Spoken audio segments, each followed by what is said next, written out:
Welcome to this week's episode of ADHT with me, Donna, tea pioneer in the north of Scotland. And me, Sarah, Weenie Mama, intuitive empowerment coach, speaker, author, and disabled mom of 3.5 kids. The information shared in this podcast is lived experience and personal opinion. It does not constitute nor replace medical advice.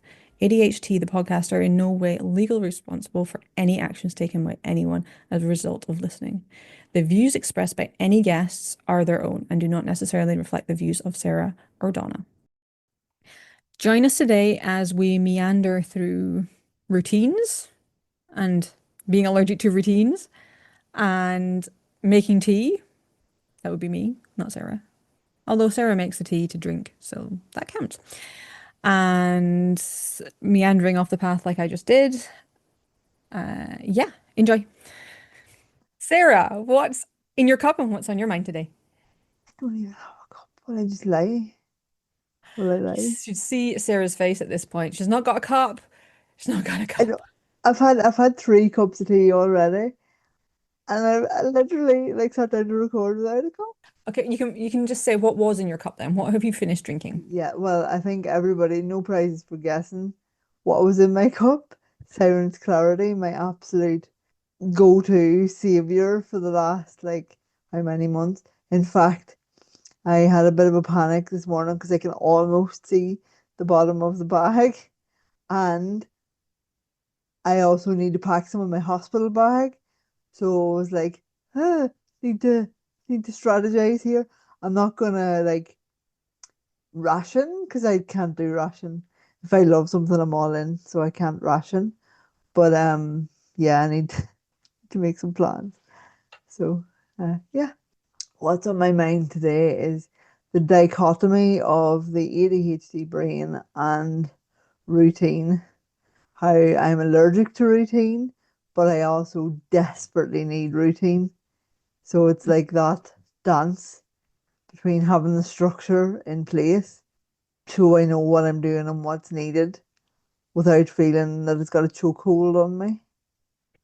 And that's something that I would love to explore with you. So, what's in your cup, Donna, and what's on your mind today? So I have some really, really lovely tea actually. I'm just tasting it now. It's from the Jersey Fine Tea Company. I have to also say that they've been absolutely incredible with me. I have asked them so many questions about tea production because I made my own green tea with my own hands and I didn't know what I was doing. So I was like, how do I do this? What does this mean? How does this work? And like he answered all my questions. He was so good. He was absolutely incredible. I wouldn't have made such, I have to say, incredible tea without his guidance. So yeah, so I bought some tea from them as well. And it's like a commemoration of the liberation of Jersey tea. Oh, I love that. And it's lovely. It's black tea and it's really malty. There's like almost kind of like juicy plum notes and things like that in it as well. It's really Mm. tasty. Sounds really interesting. Awesome. Awesome. I really need to up my descriptive game when I'm just describing Siren's Clarity, don't I? To compete with yours. You need to have a go-to. You need to like, write a little thing and then you can base all your descriptivenesses, that's totally a word, all on that thing that you've written already, you see. That's true, but also my palate is nowhere near as refined as yours. You get all the subtle notes. I just taste lovely tea. It's like, There's nothing wrong with that. Absolutely nothing wrong with that. The thing is that everybody starts somewhere. yeah. I mean, I know what I don't like, but I also know what I like, and then I'm a creature of habit. So it's going to be really hard to convince me to steer away from Siren's Clarity. And what's on your mind? Oh, so much. Like there's all the stuff that has just like squashed itself into my head. And actually, it's interesting you're saying like you don't like routine, don't like doing things, but I have been so resistant in like brain dumping at the end of the day, but I found myself, was it last night or the night before, and I couldn't sleep because I was trying to keep all the like hold of everything that I needed to remember. So I actually have been trying to brain dump. So I did it last night. So I'll try and do it tonight as well because it made a huge difference because I don't need to try and hold on to those thoughts. Awesome, that's good. And when you brain dump, how do you do it? My What's your beloved process? post-it notes. Oh, old school post-it notes out of pink ones. Yes, I love it. That's proper old school. But that means that I can just like crush it up and put it in the bin once I've done it. Oh, interesting. I've been going down the kind of Otter AI route and like Mm-hmm. dictating things to myself. And then it actually gives you, I don't know if you've ever seen it or used it, but it gives you a to-do list and then you can Oh, actually strike through it, visually strike through it when you've done it. that sounds And it is satisfying. so satisfying. So not only does it, so you literally just waffle, or rather I waffle, and just all the things in my head, all the things, and it takes note of them all. And then it compiles you a list. And you can literally say, give me a, yeah, it compiles the list for you, Wow. and it even does them in priority order. So that it prioritizes it for you. Like this is high priority, this is medium priority, and you need to get this done by the end of the week. And it is a game changer. I'm not joking. Mm. Incredible. I like writing things down. I think the tactile, just having the pen and writing it down Hmm. physically. Yeah. If there are things that I do then have to, put into like a longer term to-do list, like in fact, everything I actually needed to do today, so I don't need to put any of this on a longer term to-do list. But like for example, if I get an idea for a blog post or anything like that, I will then make a Google Doc Uh-huh. and I will have like I think I've got a Google Doc for any blog post ideas. Or if I'm like, I really need to do this, I will actually make a draft of it on my website. So when I go in, I'll be like, oh, I need to Oh, write amazing. this. Yeah, love that. I'm definitely embracing this is again you're gonna be like, finally she's listening to me because you told me this about 2 years ago. Get the things down and schedule them. So when you're in that zone of like productivity or like Hmm. planning or whatever it is, idea generation, do the whole lot Hmm. and then it's sat there as a bulk for you to just like I'm totally on that wave now. And I suppose it's because I'm doing it not just for myself but for my boss Hmm. and Hmm. it's so much easier to bulk do and like Hmm. like stack essentially. And like I've done 2 months worth of scheduled stuff this morning, which That's was incredible. incredible. Like it's not scheduled because you can only schedule a month, but Hmm. it's done. It's Hmm. like Hmm. yes, feels so productive and yeah, it's just I'm finally on the wave, and you have been telling me for months, but you Well, I would be extremely hypocritical because I know how good it is and I've done it before and yet I don't do it. yeah, it is hard. But I think I had like I knew the theory of it, Mm, but the dopamine that I get from it is insane. And maybe it's because I'm new to it. Maybe the novelty will wear off, but it's a real dopamine hit for me. I'm like, yes, this is done. It's so good. It's just, yeah. So I'm definitely on that wave. But yeah, and actually, that kind of ties in nicely to the whole routine thing as well, because I have certain things that I do now on certain days or certain times of certain days. mm, And then I'm not just running around like a headless chicken doing a little bit of something, then going, oh, the shiny object over here that I need to do as well, and then half doing things. Like the amount of times that I would lift my phone or even go into my emails and I see a typed email that I was sure I'd sent but hadn't hit send, like so many times. So I'm trying to like strategize essentially a little bit mm, and do mm, certain things at certain times and actually do them to completion mm, and then mm, release them from my brain, move on to the next thing rather than, like you said, rather than trying to hold everything mm, because mm, that's when the chaos ensues when you literally yeah. try and hold on to everything. Yeah, with the emails thing, what I usually do is I will, I should probably get some structure in my day as well, but I'm so resistant to that. Um, Yeah, but what I usually do is like even if I'm sitting there at night, and yes, I know I do work at night, but my partner works shifts, so if he's working, I sit and finish work off. I yeah, will schedule for the next morning or for when it needs to be sent. So you can do that from like if you've got Google Workspace, I think you can do it just on normal Gmail as well. But there's like a little schedule email thing, and I always do it, and I will not send it like any kind of work email type thing out of office hours. at night. Yeah, I yeah, won't do it, but it will yeah, be scheduled, and I'm like, it's done. People can email me, and also it means that I kind of also go, right, okay, then that happens, that's a tomorrow thing. And yeah, it's out of your head. It's sort of like, right, I've done Yeah. this, tick Yeah. in my wee Mm. box. Yeah, I know. Scheduling is like it literally is a brain. It's a brain dump with purpose. Is how I kind Mm, of see scheduling. You're like yeah. you're getting the stuff out of your brain, but it's got a strategy, it's got a purpose, and it's not just randomly shooting like into the wind. You're like you're doing it with a strategy and a reason, and it's yeah, it's amazing. And I'm finally in the 21st century with that one because Well, yeah. I'm not. We'll be sticking with my Oh no, post-it notes. you are, because it was you that's been saying to me all along. You might necessarily implement and practice what you preach, let's say, but you definitely are because it was you that was extolling the virtues of it to me for a long time, and I just refused to listen. Again, I don't listen to myself, so Like and I openly say I am allergic to routine, and I'm also really resistant to being told what to do as really. well. So it's very yeah. There you go. I've just demonstrated, but like it's very interesting for me because in my job now, it's super busy, super intense. There's so much to get done, and I have to follow instructions. So I have no choice. Like I have no choice. I can't when my boss asks me to do something. I can't be like no, not doing it. Go away. Like I like that's not an option.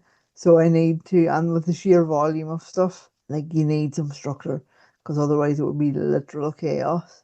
So I've had to do it, but what I have done, how it's been palatable for me, rather than her saying, okay, you must do this and you must do it this way, she'll say, this is the outcome that I would like. How you do it, when you do it, is up to you. You sort that bit out, but this is the outcome that I need by this date or whatever. That's So quite then I nice feel though. like I'm in charge a little Hmm. bit. No, that's And really good because that'll work with your brain instead of going, you can then mold it into, yeah, how it works best for you. how it works for me exactly that. And like and also as well, they a lot of most of the clients that we work with are in the States, so I can do my kind of bulk things and my repetitive tasks and things that have to be done but are not so, I don't know what you want to say, like not even creative, but just like the things that just need to be done. Mm. I can do those in the morning time or whatever. Then I can take a wee break when the kids come home from school and take a bit of flexibility. And then I can do a few more hours in the evening. So, and then that's when the clients are awake and emailing and things. So it just, it works really nice. It's so bad. I don't think I've ever been so busy in my life, but also I'm really learning a lot about how my brain works and how I can perform under pressure and how I can follow instruction. And it's just really nice. And it's nice to have a boss who is receptive and actually asks, how does this work for you or what's good for you instead of just being told this is how we do it and either do it this way or you trot on because and that was corporate world for me. I was like, this is how it's done and you don't get paid to think, you just get paid to do. Hmm. Hmm. So Hmm. it's refreshing. I can imagine that. It's Yeah. refreshing as well. Yeah, I need to get some kind of routine stuff, but everything keeps on happening. Like usually summertime's a little bit quieter because people don't really buy tea in summer so much. But Glad you put that bit in.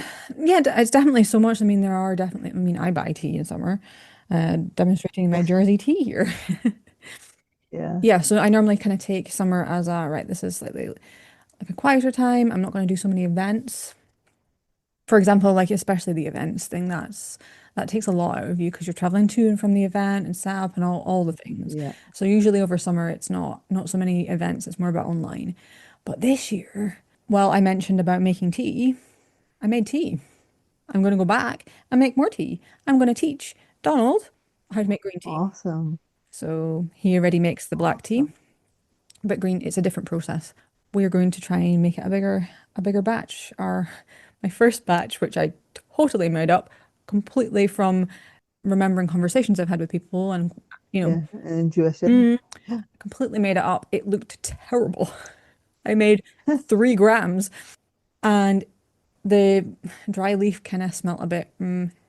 what is this even going to taste like? And it tasted amazing. But the leaf Nice. itself looked terrible. So at that point, I reached out to the Jersey Fine Tea people and asked all the questions I could think of. And I took home, what was the last? Fresh leaf, 250 grams of fresh leaf. So I got about 60 grams of dry tea, made tea out of that. Wow. So I have sent it to lots of friends. I have sent it to some of the tea producers that I know for feedback. And so far, it's very, very positive feedback. Oh, I love it. Awesome. Really hoping that we can scale it. Yeah, it would be nice to have black tea and also green tea. Yes, that is amazing. I often say two people, and this is just with food in general, because again, I know nothing about making tea, but two people can follow the same recipe, and one is literally just following the recipe without any real heart or love or passion at all. And then someone like you who absolutely lives and breathes tea and just is so passionate about bringing tea to the world. I think that love and that passion translates into a better taste and outcome anyway, personally speaking. Um, I know a few people who completely agree with you. Definitely. You can taste the love that's gone into something. Like literally, like I say, with food. And I have certain signature dishes that I make. I'm not really I'm a terrible cook, in fact, but I have a couple of things that I make that the kids enjoy. But Mhm. personally, if my mood is really good and like I'm in a really good place, the food tastes better. And if I'm just doing it and going through the motions, it doesn't taste as good. So yeah. Interesting, Yeah, interesting. yeah, definitely. Yeah. So routine and intuition needs to go hand in hand. Yeah, definitely. And just yeah, and I mean, I think doing well in order to keep your vibration or your mood high, doing things in a way that to try and make them as the least overwhelming that you possibly can. And for me, sometimes it's no, well now very new. I'm a very new convert to the list and the bulk batch doing things like batch cooking, batch all those things. Also outsourcing as well, like out like decision making and just when there is a lot of one, being able to go, you know what? I can't do everything myself. And that for me is a big thing because I do not like asking for help. I do not like admitting weakness. It's like a whole, and it's not a weakness. I'm even going to call myself out for that. It's not a weakness to ask for help at all. But somewhere the programming in my head is like, I have to prove that I can do all these things. And Mm-hmm. at this moment in time, my spoon drawer is not as full as it normally is. So I really have to admit I can only do so much today. Mm-hmm. And that means being brutally honest with my boss, being brutally honest with my husband, actually being vulnerable and saying to the kids sometimes, Mommy's really tired today. Because sometimes their noise level really will get to me. And I'm like, Mm. I love them and I love hearing them laugh and play and having the best time ever. But sometimes it's just too much stimulation. And I have to say, I need to go and be in a quiet room because Mummy's just exhausted today. Being honest and actually showing that vulnerability and showing that humanity and being like, I just can't do it today. And then actually asking for the help and saying, okay, so I have this list of 9 things that need doing this week. I know realistically I can only do 4 or 5 of them. So the rest I'm going to outsource to someone else who has time and is willing to help me. And Mm-hmm. that's a game changer as well.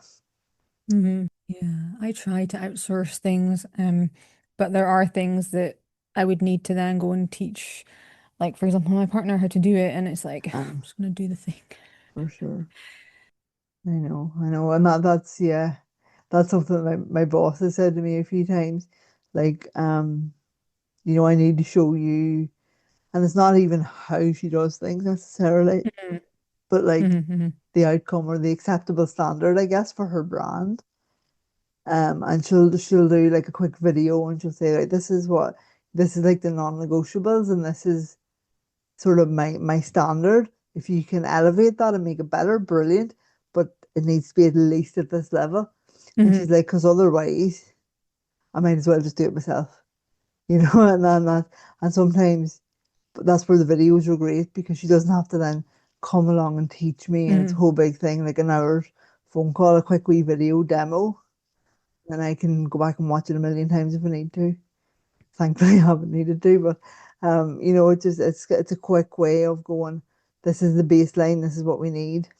Go on and do it, because otherwise, yeah, you're basically will be quicker doing it yourself, which renders the whole help thing a bit hmm. pointless. Yeah. Yeah. Yeah. Completely agree with that. What actually sparked me to have the conversation with you about routine and the need for routine, but also being allergic to routine. To me taking my prenatal vitamins Mm, and my medication and stuff, I have to pretty much have it in particular rooms in the house and take it at certain times. Like, so when I'm going past the living room or whatever in the mornings, I'll open the drawer where I've got my one set of vitamins and I'll take them then. Then I'll come and I'll have my breakfast and then I'll come in the office and I'll take my Esther C once I've taken my breakfast but if I don't do it in that order, then I mm, get all muddled up and I'm like, did I take it? Did I not take it? hmm. Or 2 days pass and I go, oh, I haven't taken them in Hmm. 2 days. It's the whole Hmm. thing. But I literally have to have, and I have to almost retrace my steps every day to Hmm. do it Hmm. because otherwise I won't never remember if I've Hmm. taken them or not. Like, and it's a whole Yeah. thing. I suppose that that's a really good way to do it because you're making it work for you. You're Yeah, taking the yeah, whole traditional, all the things are kept in this one place, and that's how things are because that's how we say that is, yeah. and making No, it work the way that you need it. That's exactly yeah, what your home should be like. It should work for you, not 100%. against you. 100%. It's the same with like skincare. My SPF has to be sat here because if it's not sat right at my fingertips, it'll never go on my face. And then I'm wondering why have I got so many wrinkles? Yeah, because you have more SPF for the last year. And I literally have to almost stumble across the Mm, things to make them part of and then it becomes like a reflex. You don't even have to think about it. But then the flip side of that is then you go, oh, did I do it? And then you can't mm-hmm, remember whether you did or not. So mm-hmm, it's like, yeah. And that's why things like the vitamins, I'll do myself in that way. But then things like my blood thinner injection that I have to have now, you kind of can't mess with that. It's got to be administered in a certain way and in a certain, and it's very specific. So that's my husband's responsibility to do that because he's very good mentally and very strategic and very good at like project managing and he doesn't forget things. So that's his job and he does that every night. So then he knows it, like I'm not going risking giving myself a double dose or not doing it or whatever. So it's about knowing, like you said, knowing how my brain works, setting things up, setting the house up in a way that works for me, but then also knowing my limitations mm-hmm, and drafting in the support for the limited areas or the blind spots. mm-hmm, Because when things can't afford to go wrong, the injections is one of those things where I'm like, I can't screw this up because it's not just mm. me. It's not just my own body, there's someone else involved in this. It's interesting. I really like the way that you have kind of created your space in the way that reminds you of things because I have issues setting up things that work for me. Okay, So I'm aware that I should probably make my space work for me, but I don't know how. And okay. that's like a huge, huge, I was going to say issue, blind spot, I suppose, for me. Take, for example, my tea room. Let's go there. Because I haven't had many events and things like that, I tend to just be like, it's fine. And I'll just throw things in there. So like props and things like that, they'll just kind of get thrown in the tea room. So I defrosted my tea fridge a couple of weeks ago because it was sunny and I was like, I'll do it outside. It means it's not gonna have icy pea water. It's not pea water. It means it's not gonna have like ice dribbliness all over the floor. So I put it Yes. outside and did it. But it was really heavy. And that Oh, means I don't I like where this can't is going. I can't lift it up because it normally sits on top of it's just like a wee smaller fridge Yeah. and it's just specifically for tea. Um and yeah, I can't lift it up on top of the unit that's usually on. So I've had to tidy my tea room so that my partner can get in to lift my tea fridge up on top of the unit. Well, that's kind of like a healthy byproduct because it's tidy now. Mm, the thing is that I as I said I had loads and loads of boxes that I just threw in and I don't need the boxes. I really don't need the boxes. So I took the box out and I'm like, why is all this in here? Yeah, I threw out so much stuff that I just throw because I can just close the door. I don't see it. that's So I it. forget Yeah, about it. yeah. So yeah, it's a bit of a problem. And because it is just a storeroom, I Hmm. don't go in there for anything else other than to get the tea to pack up because everything goes, all the packing, all the everything happens in the kitchen. Yeah, So there's no purpose other than for it to store tea. yeah. I wonder, this is really interesting. I love these types of conversations. When you were storing the boxes, when you made the decision to put the boxes in there, I don't think there was a decision. It was just like, oh, I need this to not be here anymore. Okay, here you go. okay, I was going to say, I wonder, did you convince yourself that there was a purpose to keeping them initially? And that wasn't that, as I said, that wasn't even a consideration. There wasn't. It was Okay, just like, this just needs to not be here. We don't want to see this. Well, let's put it in here. okay, okay. So all you did was kick the problem down the road for another Hmm. day. Oh yeah. Yeah, Hmm. Hmm. yeah. That's kind of, that's kind of another decision that I made. And I think, I don't know if I spoke about this before, Mm. but I kind of made that decision. Like, I don't do New Year's resolutions because I just think they're rubbish. But one decision I did make at the start of this year was when, especially because I am messy, I am so messy.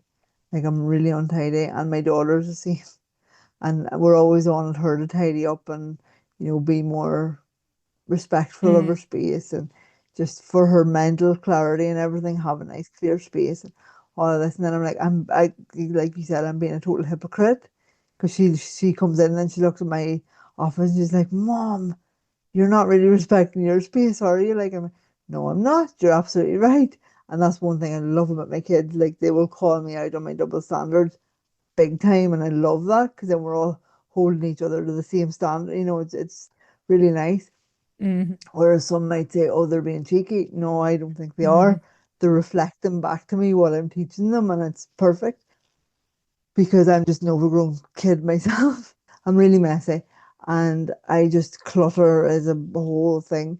And I decided instead at the start of the year, instead of like just dumping something or leaving something sitting on the side for ages and then going, where's that thing? Or what? Even for example, washing the dishes. So I used to like, we'd have dinner and I'd leave the dishes on the side for maybe an hour.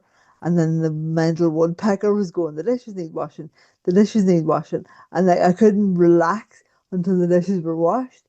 So now I'm like, instead of that, I'll go, is this decision or delaying this decision going to bring me more peace of mind or less peace of mind? And I kind of ask myself that before I decide what to do. And if it's less peace of mind, then I'll just go do it there and then. Or the flip side of that is if the sun's shining and I want to go outside and do something with the kids for half an hour, and I know Mm. that's going to bring me more joy, I'll do that and defer the other job. So and I'll ask myself that question. And generally, it's led to, I mean, I'm known here. I'm just looking at my desk going, yeah, I'm glad nobody can see this. But it has been a lot worse in the past. And it is Mm. making my home, my space less cluttered. And as a result, my brain is less cluttered as well. And then that makes me more productive, more happy, Mm. less claustrophobic, I think is probably the word. So yeah, that was one of my things this year. It's interesting, and I think I mentioned this before. Like sometimes the decision, oh, do I need to keep this? It's too much for me, and it's Uh-huh. too overwhelming. So there's been certain Okay. like my partner, he's been away for a bit, and he came back and he had stuff on his PC chair because I was like, I can't deal with that. You deal with it. I don't know. I don't care what you do with it, but I can't make the decision. You need to decide. Make it go away. Yeah. Yeah, definitely that. Yeah. That's something Danny hears a lot. Like, I just can't do a decision. Please take the decision out of my hands. And he's so good because he's quite strategic and quite, some people would say cold, but he's definitely not cold. but he's quite pragmatic about, and he doesn't like attach emotional connection to objects Mm, like I do.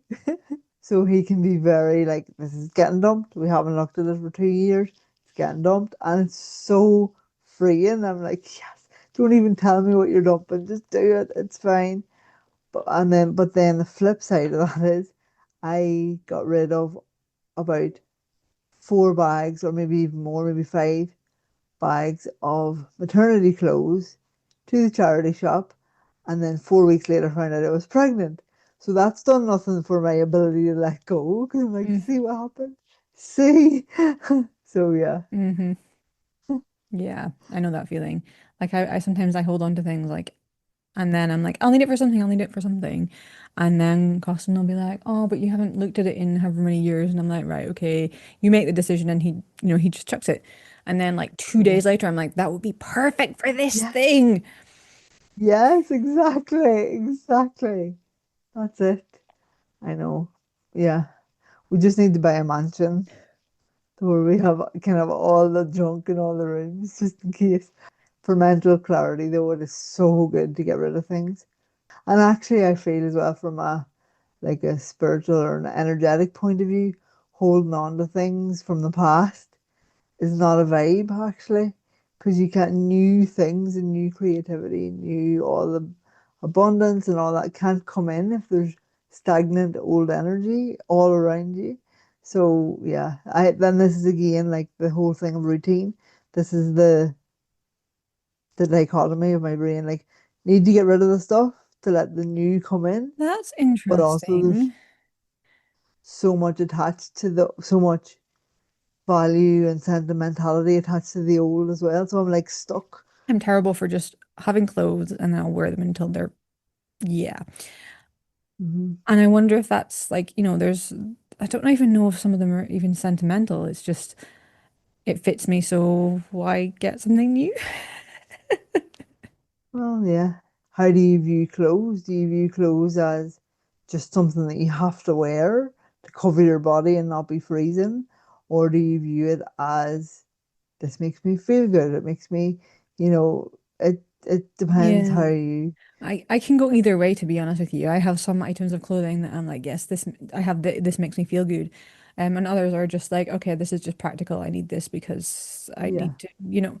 So it can Mm. go either way. But yeah, the reason why that's popped into my head is I have a shirt that fits me really well, but I actually don't remember when I got it. Yeah. And it's perfect. It's got like three-quarter length sleeves, which is great because it's like you can wear it when it's like a little bit cooler. You know what I mean? It works. But and I didn't even notice this, so I think it was hanging up or something, and I found like a bit of a button, like half a button. I'm like, what? So the buttons are so old that they're starting to like break. But I'm not even like the thing I'm trying to say, like it still fits me. I'm not popping the buttons open. It's like the buttons Yeah. are actually breaking. Disintegrating because they're Yes. so old. Can we upgrade the shirt? Can we find the same Well, or I would similar? like to, but it's difficult for me to find clothes that fit me properly. Well, as I'm saying, yes, you're quite normal No, size. I'm not. I'm not, according to the fashion industry. I am not a normal size. So it's just really, really irritating. But I'm sure, like, even if you went and looked for the same brand, or like, I'm sure there's bound to be at least something similar out there. Yeah, I don't know. I never even thought about looking at the brand. I don't even know what brand it is. Didn't Yeah, think about that. I will maybe do that, because then at least I know what size it is that fits me. yeah, Good exactly. idea. Yeah, see, it is interesting. Like, I love clothes. I hate shopping, but I love clothes. So I have too many clothes, like too many. But since being pregnant, I have no interest in buying clothes. Nothing fits, nothing feels good. Like, it's just like I can't be bothered, and I'm literally living in about I've got about 3 pairs of trousers that work, and I'm rotating them, like washing them every day, wearing like just, and that's how it goes. But it's, yeah, it just depends what for me, it's all about the emotional attachment and what you make something mean. So, Mm. like some people eat food just for fuel, just for their Hmm. bodies, whereas for me, food is such a an emotional, social thing. It's a real like enjoyable thing. So, and that's where it becomes, I guess, problematic because when you when you attach emotional connection to your dinner, you end up eating too much dinner, and then like yeah, but yeah, it's all about what you make something mean and the Hmm. emotional attachment to Yeah. something. Like I have no emotional attachment to the shirt other than the fact that it actually fits me. Because I've got so many, I have other shirts that like they just don't fit right. That's still an emotion. It's still a feeling. It's a Mm. sensation. There's still some brain work going Hmm. on Hmm. there. Like this, I don't feel 100% right in this. Hmm. So but the other one you do. So I think I'm going to hold on to this for like we've spoken as well about cars in the past.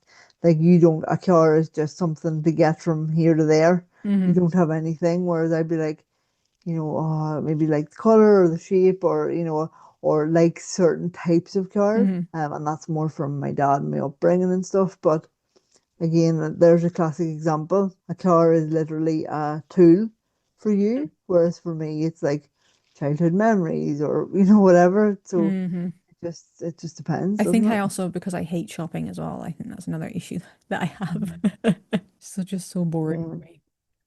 it is. And again, that's another conflict because I overthink so many purchases, so many, and like I'll think about something for maybe a year before I'll buy it. Yep. But then if it's something for the kids, I'll just go out and blow a load of money on something and then be like, why did I do that? And I'm either really impulsive or really overthink. Hmm. It's like Hmm. there's no happy Yep. medium. I feel that as well. The joys of the ADHD brain. Indeed. Indeed. Indeed. Yeah. Maybe I just need to get you to make me a routine and we're good. Sarah, how can I make this room work for me? And you'll be like, oh, this is fantastic. I'm like, cool, thanks for that. Yeah, I think it literally is just about sitting down and going, right, or not even sitting down, but when you're in each room or when you're in each section of the room, what's going through my mind? What I need here? And just doing it and forgetting about, like you said, forgetting about whether it makes sense or whether it looks like Instagrammable or Mm, not. Like, who cares? mm, If it works for you, brilliant. mm. It's just like put everything wherever you need it to be.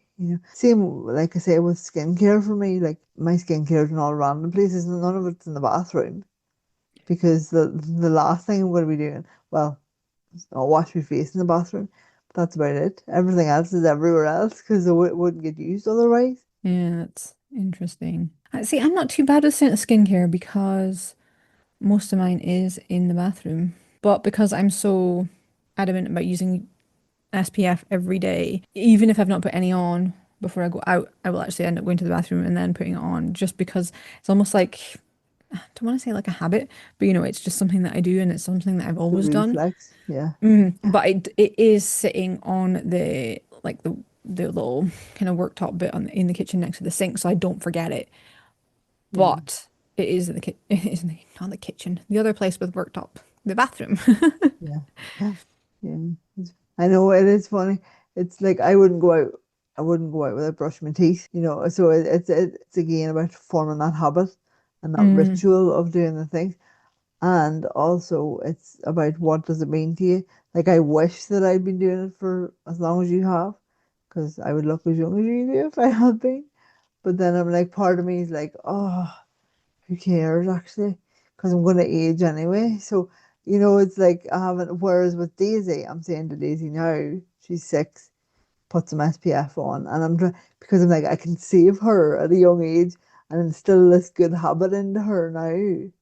Whereas I kind of, in some ways, I'm trying for myself, but I also feel like, oh, I've kind of left it too late. And so it's like, it's not a priority, whereas I would never dream of not brushing my teeth because that's a hmm. whole, it's just like, Yeah, yeah, I suppose so. It's how much kind of it means to you as well. yeah, Yeah. exactly.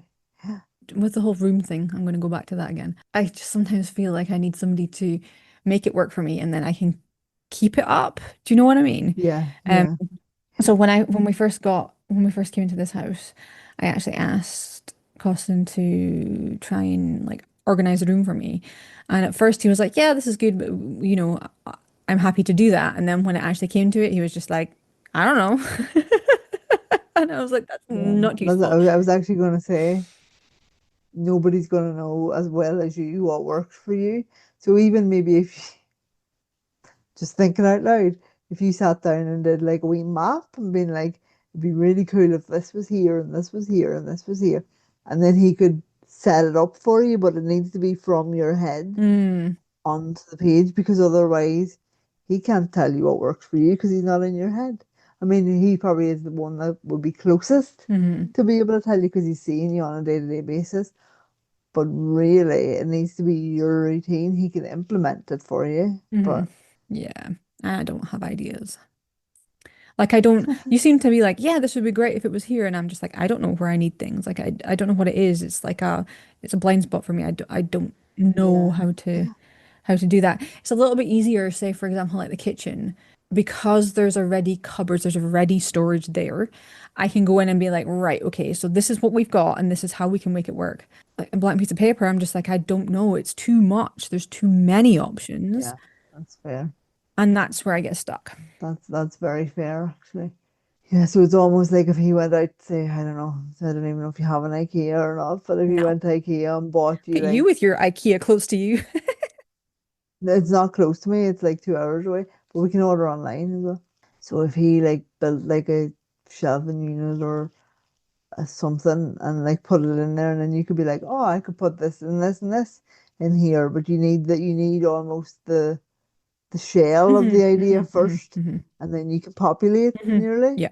That makes Yeah. sense. Yeah, that does make sense. Because otherwise it's wide open and it might as well not be there. Yeah. And it's like, I don't Yeah, even know what I'm doing here. Oh, let's just throw boxes in. yeah, yeah. No, that does Yeah. make sense. Does make sense. And that's where Donnie's really good because he will say, like even for example, he said to me probably about a year ago or something, I'm gonna get you some shelving for your office, and I was like, do I need shelving for my office? Do I? And I was like, oh, okay, fine, if you think that's a good idea. And now like they're full. They're full. I've got like stock on there. I've got like boxes, bags, everything that I need for my business is in the shelving. But if he hmm hadn't have taken the initiative to go and order the shelving, it wouldn't still exist because I would never have thought hmm I need to go buy some shelving. Like, yeah, Yeah. yeah, Yeah, it's fine if I see other people with stuff. I'm like, that's a great idea. This could be applied here. I'm okay with that, but it's the whole like, I don't even know where to start. Like I went down when we first got the house, I went down a little bit of a rabbit hole of looking at all the storage options and stuff on Amazon just yeah. to see what was the options, and there's just too much. Overwhelming, yeah, yeah, yeah. That's So, where actually though somewhere where IKEA might be good. Somewhere like IKEA would be good for you because you're actually going into pre-made rooms.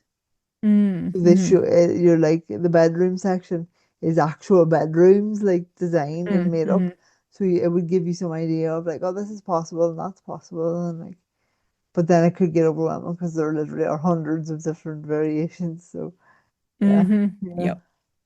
So thank you so much for listening to this week's episode of ADHD, where we talked about the dichotomy of the ADHD brain and the need for routine while simultaneously being allergic to routine and many other things as well as routine. So being told what to do versus being not liking being told what to do and so many other interesting topics, including redesigning and remodeling Donna's house to make it work for her. And making tea. And making tea, yes. Where else can you get such a varied array of topics? Welcome to our brains. And join us next week, or maybe the week after. We're thinking about doing it every 2 weeks. Well, we'll see how we get on. If you would love to share any takeaways with us, We'd love to hear from you. You can find us on threads at ADHT the podcast. Tag us if you like. And you can also email us on adhthepodcast@gmail.com.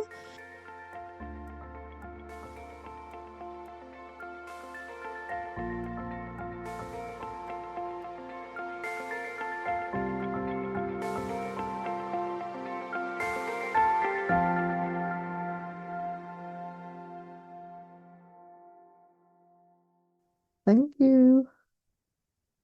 Thank you. Bye bye.